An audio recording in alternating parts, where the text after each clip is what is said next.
So this week, the residents here at CML finished a final week-long retreat as the culmination of our 6-month training program here. And Surya often sometimes has a major theme that he likes to emphasize. And as you've been coming here if you've been coming here for some time, you might notice that there's really only a few themes that just tend to come up again and again. This particular week, the theme that we were encouraged to really follow was concentration. The ability to focus and attend to what matters to us right now. To have that ability to hold our concentration, to hold our focus.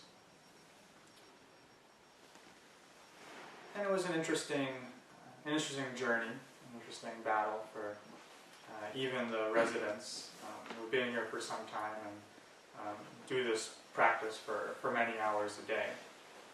Still a struggle.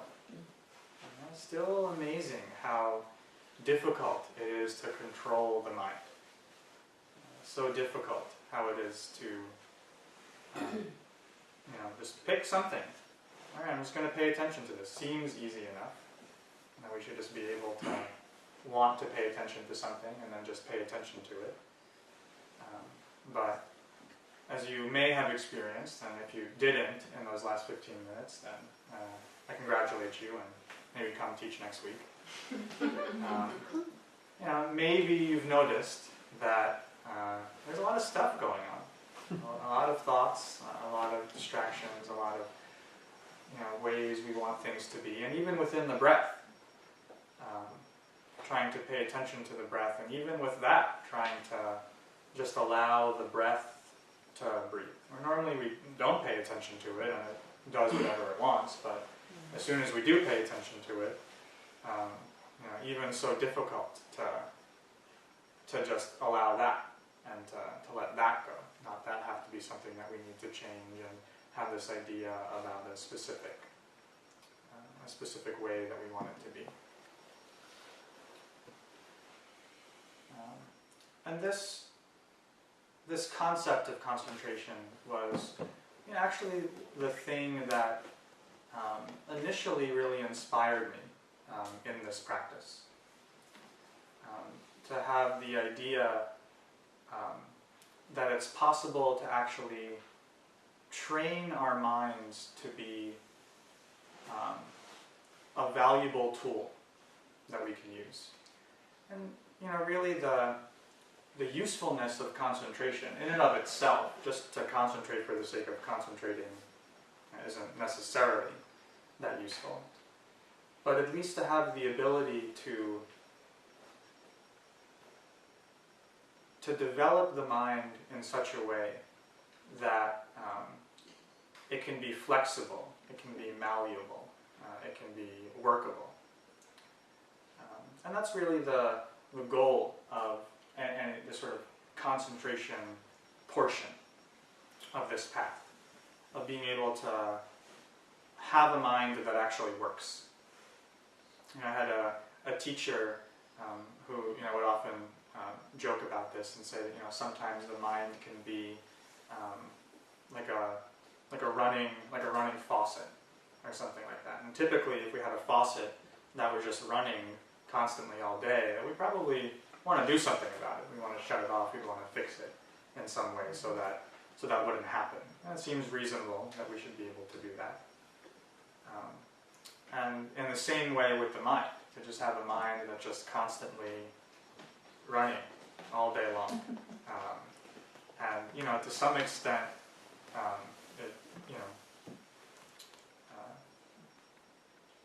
it'd be nice to have it turn on and turn off when we want it, and to have it be usable in that way. And to give ourselves to the practice of concentration is really to aspire to understand the capacity of the human mind And from a completely scientific perspective, when I originally became interested in this practice, neuroscience was starting to get really interested in meditation and doing all this research on different monks and changes in the brain that happens when people practice. But from a pure aspect of just the science of mind itself, setting aside the neuroscience and the physical aspect of the mind, but the actual quality of, what is our minds? We have psychology and we have a lot of these ideas about or behavior that is a result of activity of the mind.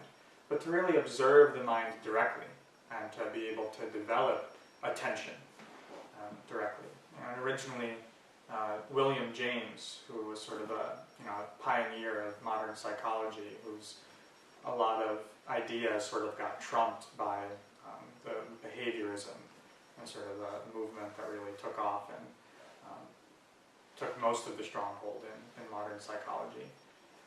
He said that if we had, I forget the exact quote, but it was something like that the quality of attention is the very root of our judgment, our character, and will. And if we had a way to train our attention, that it would be the education par excellence. And then he said something like, but too bad we don't know how to do that.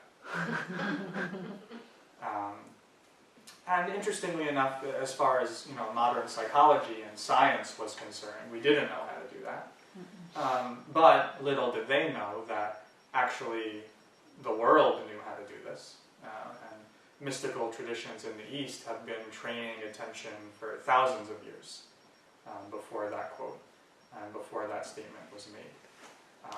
And that luckily today, this having mindfulness practice that comes from a lot of traditions that we respect, but within the style that we practice, Shinzen Young has really tried to kind of consolidate that wisdom and present it in such a way that's just, this is science.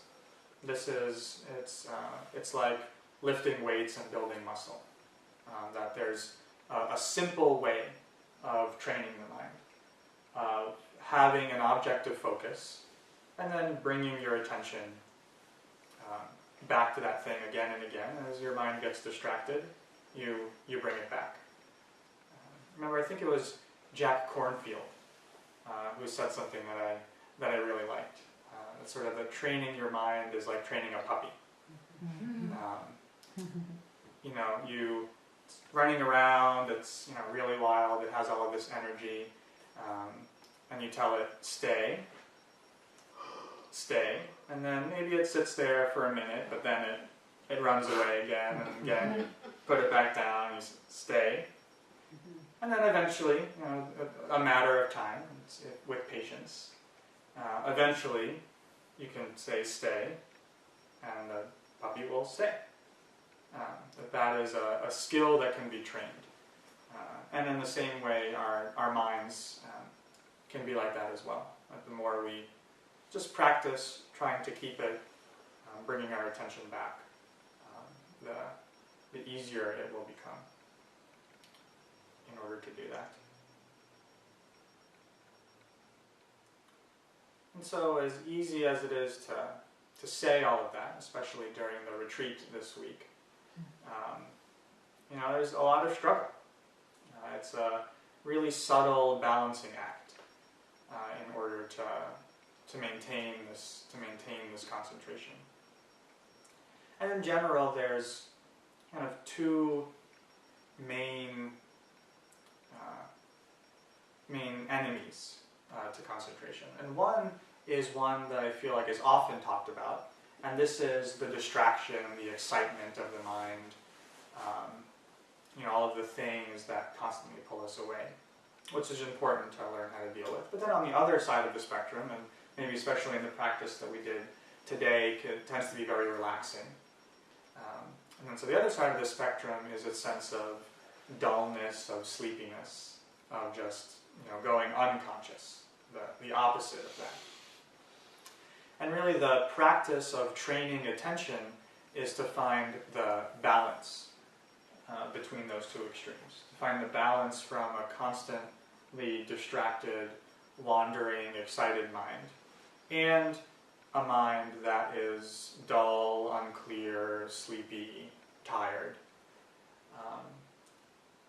And to be able to find a clear, sharp focus that at the same time is very relaxed and very calm. And not so calm that we fall asleep, but actually so calm that there's an energy that we can direct our mind and use it for whatever we need to, or whatever we want to. And as we, sit in this practice, it's just a constant going back and forth. Struggling a little bit on one end, letting go a little bit, letting go a little bit, and then letting go too much, and then falling asleep, and then trying to focus a little bit more, and then the more we try to focus, it seems like the more distractions come. And at least for me this week, this was very much my experience. I felt like kind of went into it with a lot of determination, with a lot of strength. Soryu every night kind of gave us a lot of encouragement and a lot of fuel to really keep it going. And for me, the biggest challenge is really, I mentioned one night that, sometimes I feel like maybe I have too much patience. That there's a lot of distractions there, and I think, I just, accept every experience as it is. This is the perfect experience to be having. It's okay that I'm a little distracted. And that the real force and effort to say no, I'm not going to be distracted. No matter what happens, I'm going to try to keep my attention focused on whatever it is. And then he mentioned that, really what I was describing wasn't actually patience, but in some sense can just be a form, he didn't say this, but one way that I think I can interpret it is just a form of laziness, of knowing what should be done, but then kind of making a justification for why it's okay to kind of be lost in the weeds a little bit sometimes. But so I noticed, okay, I'm going to, at least for a short portion, see if I can really fight that long habit and that long pattern that has been with me and really push myself. So no matter what, try to focus. And then an interesting thing that I noticed is that, so I could do that, something came up, I tried to cut it off, I tried to bring my attention back, but it almost seemed like the stronger I tried to focus, the more difficult that it was. The more thoughts that came. And especially the songs. I don't know about your experience, but thoughts, okay, I notice them every once in a while, and I know that it's sort of my chatter that's there, and I can kind of shut them off. But when it's a song playing, it's like there's a radio in the background.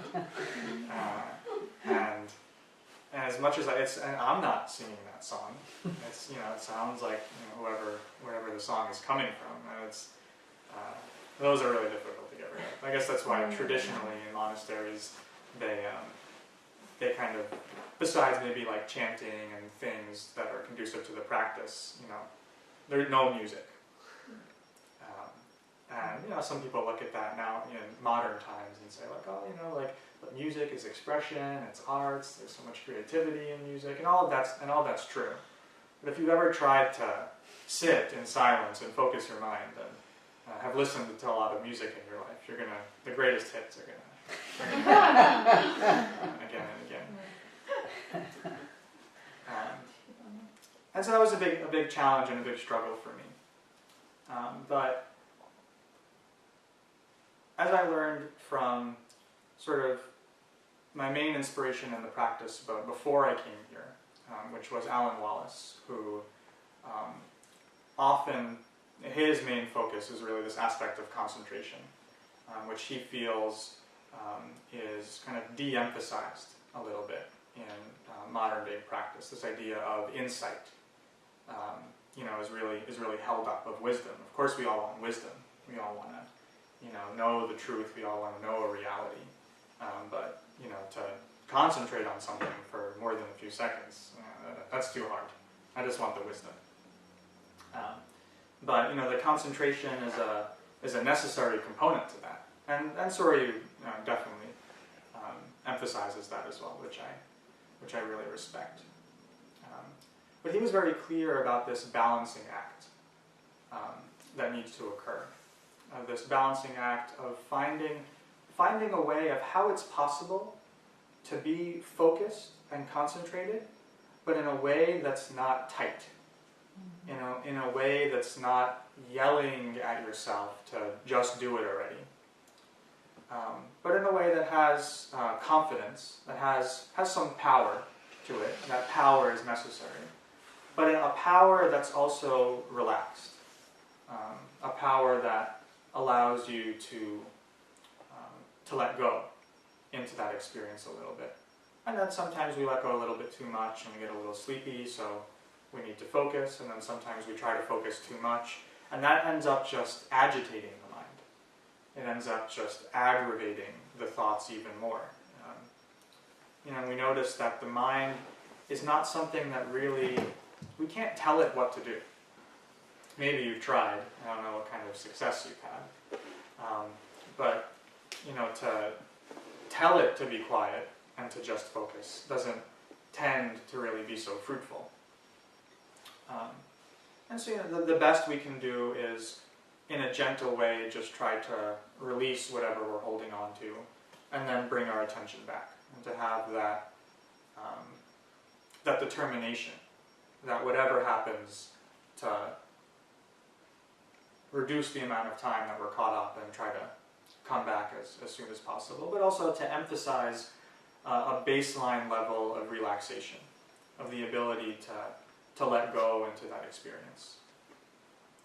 And so in the way that the practice was kind of originally taught to me, that I found very useful and that I utilized during this retreat, and once again I kind of forgot about it for a while, and then was so desperate of trying everything and not working, just thinking, what other strategies do I have? What other tools do I have that have been useful for me in the past?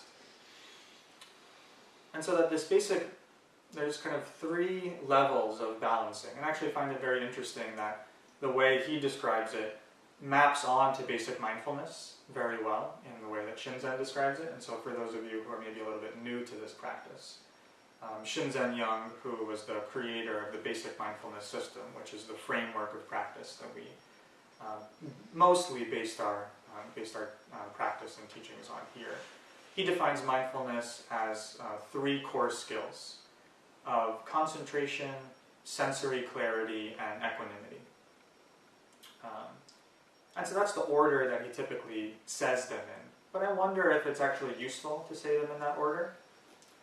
And so, in the practice of concentration, in the original framework that I learned, that there's also sort of 3 skills or quality that are developed, and that each one sort of balances the next one out.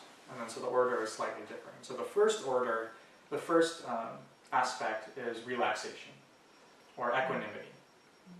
The ability to just allow your sensory experience to come and go without push or pull.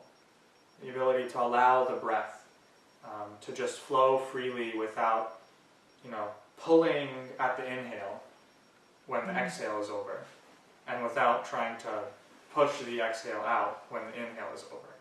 Feeling that we need to manipulate the breath in a certain way.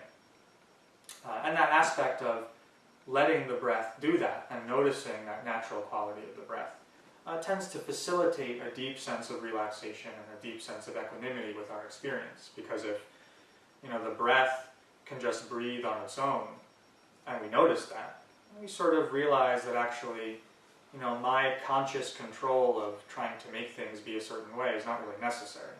You can see for yourself that your body can breathe just fine. Mm-hmm. It doesn't need your control in order to do that. And then that tends to infuse a little bit more of our experience and allow other things like our thoughts and other sensations and emotions that might arise to also come and go. And that sense of relaxation really facilitates that. Then once we have a baseline level of relaxation, which is important to, maybe not necessary, but useful to start with. Then the next foundational quality in the original framework that I learned is called like a vividness of experience. And so in basic mindfulness terms, that could be in terms of sensory clarity, of having a very vivid, clear experiences of our senses. The body is deeply relaxed, and we're able to focus in a relaxed way, and then start to notice more subtle aspects of our experience. Start to, have sort of a brightness or a vividness of our experience. And as we tend to concentrate a little bit more and more, even for shorter periods of time, if we don't sink too deep into the relaxation and just become unconscious, we're able to remain awake and alert, then it's likely that we'll start to notice actually, I got confused. Vividness is the last one. So I'm going to scratch that, and I'm going to come back for a second. So the first one is relaxation or equanimity. The second one is stability or concentration. And so the stability is then, so now once your body, breath, mind is deeply relaxed, then it's a little bit easier to say, okay, I'm going to try to keep my attention on something. And in this case, we focused on the breath. And for the remainder of the evening, we'll focus on different aspects of the breath that facilitate each of these balancing acts. So you can have something to create a stability of your attention, a stability of your mind, where we can develop concentration and just say, okay, I have the ability to focus on my breath, to attend to it, and I'm choosing to focus on my breath right now, and I have that power, I have that control to choose that thing and place my attention there. And then if we try to do that without first developing a sense of relaxation or a sense of ease, then it's very easy to be so forceful and get so agitated that we just end up making things worse for ourselves. We just end up getting really frustrated and possibly caught up in more thoughts that aren't really useful.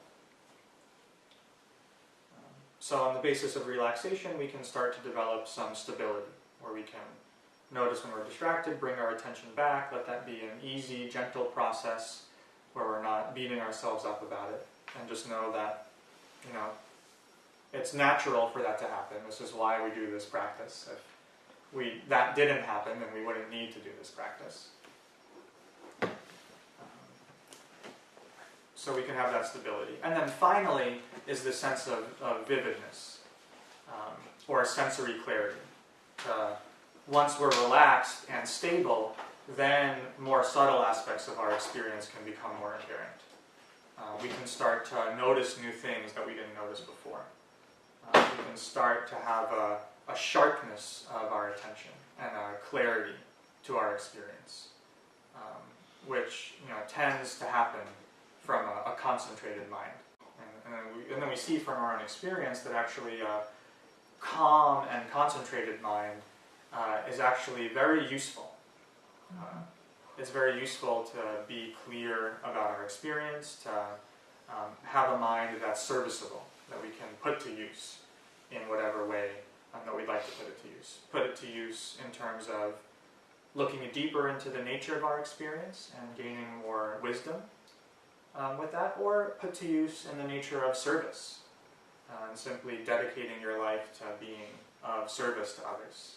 And when you have a mind that's able to stay relaxed and focused, then we're truly able to be of service and not just getting caught up in our own needs and our own distractions constantly. So those are kind of the three aspects of balance that it's nice to take step by step. And then within that process, there will be this fighting with the agitation and with the sleepiness.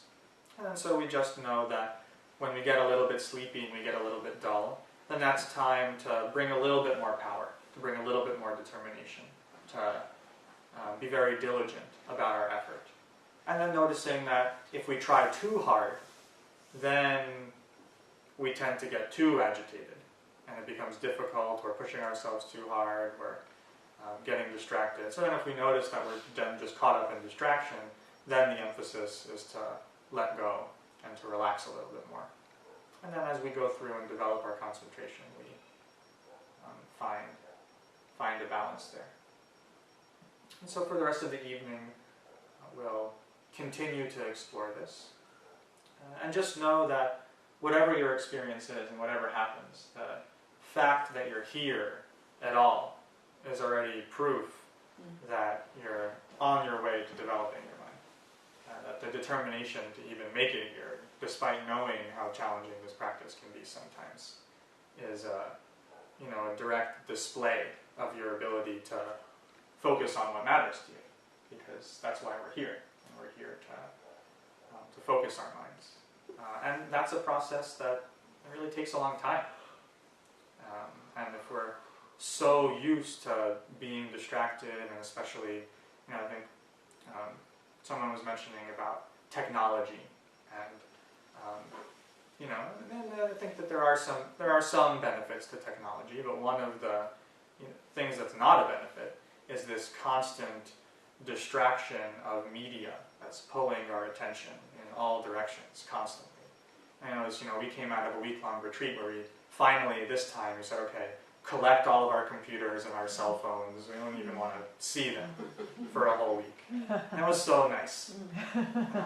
But then immediately after the retreat's over, it's like, oh no, I gotta check my email, reconnect with the world, figure out, all of this logistical stuff that's going on. And there's usefulness to that, but we can definitely get overwhelmed by it. And so this practice, I think, is really an ability to we have to use that stuff to some extent, but so we can counteract the damage that causes to our minds in a certain way by constantly distracting us, by spending some time to train our attention and seeing that education does exist. And we do know how to do it, and it's just a matter of making the effort and having patience with the process, because it is a process and it does develop over time.